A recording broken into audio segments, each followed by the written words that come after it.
If you want to set up an alarm clock on Samsung Galaxy A27, first of all, we need to go to the clock app, which you should be able to find, for example, in the app drawer.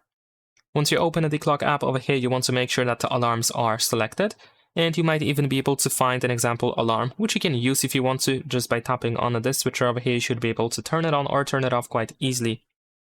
You can also tap on the alarm in order to customize it, so if you want to make some adjustments over here, you can easily do so.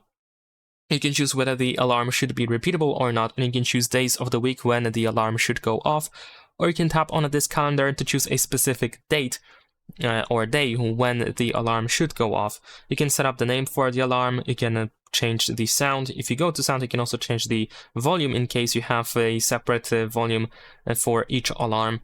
We have the vibration settings, snooze setting, alarm groups, and the background, which we can customize for that specific alarm as well. And of course, if you made some changes, you want to tap on save. Besides that, here we have this plus right next to 3 dots, which we can use to create a new alarm. And of course, if you want to, you don't have to make it repeatable. So when you turn it on, it's going to be activated just for the next day, and then you will have to re-enable it again once you want to use it again. And that's pretty much it. Leave a like and subscribe.